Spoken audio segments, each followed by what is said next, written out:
Hello.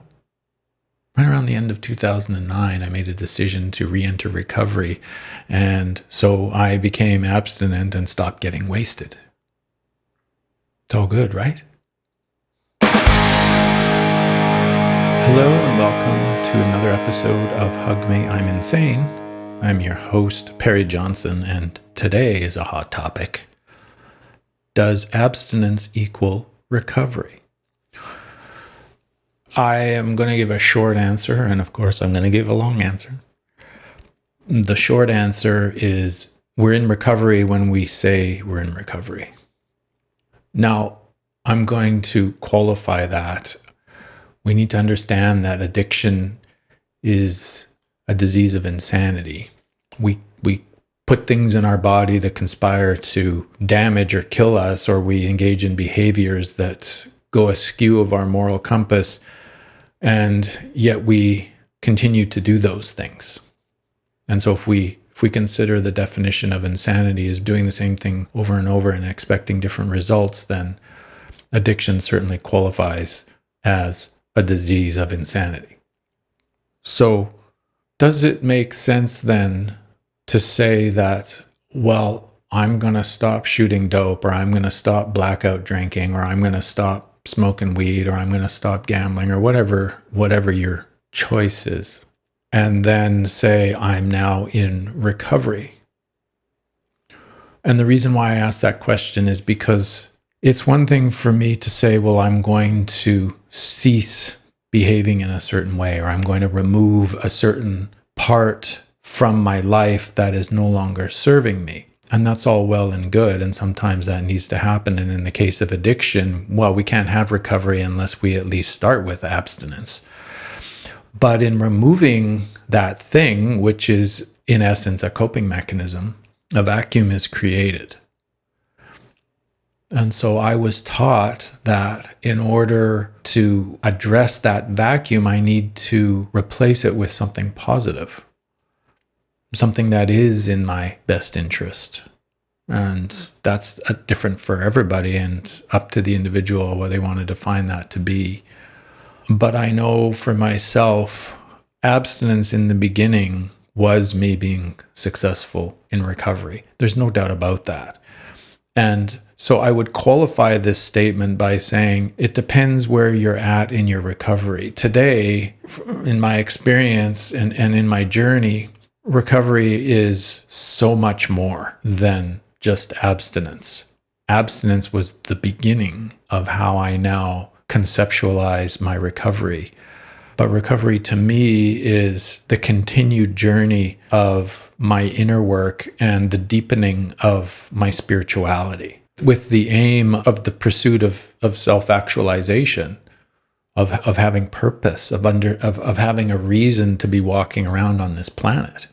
It's great no longer having to obliterate and do everything in the utterly selfish aim of getting the next fix or whatever that is. I mean, we're so self-centered when we're using.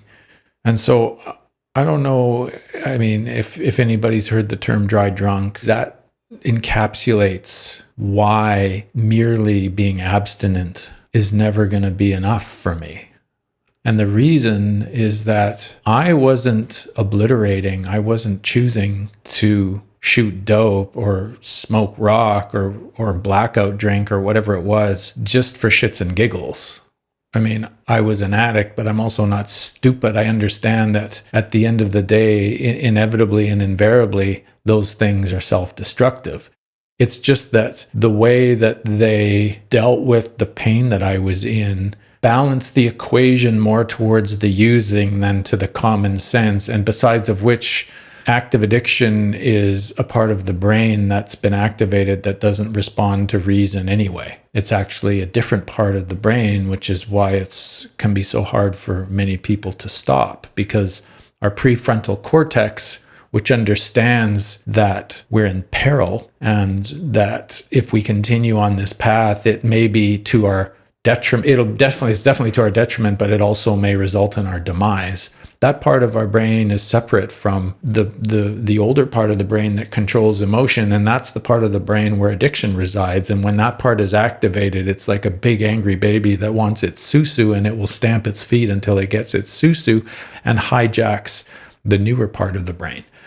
And that's why many people report having this Jekyll-Hyde relationship with their addiction, because there's a physiological reason why that's actually happening. And so in order to have recovery, we need to, at the very least, start with abstinence in order to stop that process, in order to restore our sense of balance and to put ourselves back into the part of the brain that allows choice. Once we're there, the question inevitably arises. It certainly did for me. What now? What now? What are you going to do with that? Now you always talked about all the potential that getting yourself cleaned up and getting yourself on the straight and narrow would bring. And so now you're there. Now you've landed there. What are you going to do with that? What are you going to do with that potential? How are you going to realize that potential? And to me, that's where recovery really starts. Because in my mind and in my experience, recovery is the journey inward. It really is. That's where we set about to go in and to understand the self. And in understanding the self, we then in turn understand the world. It's this crazy sort of like figure eight loop, infinite loop that happens.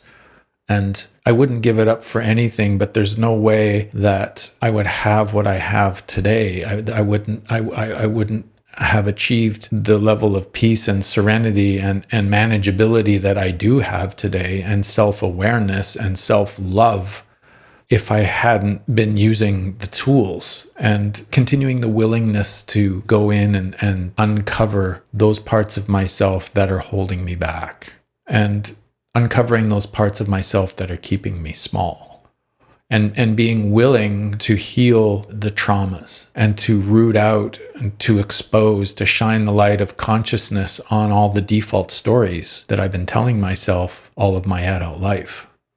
That is how I define recovery.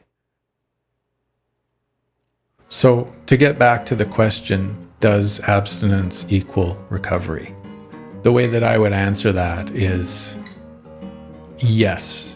It does, in the sense of abstinence being the beginning of recovery. So really it's a yes, but answer, the way that I define it. I hope that makes sense. And yeah, what do you guys think? That's a big topic. I'm going to sign out for now. That's all I got. Till the next time, I'll see y'all soon.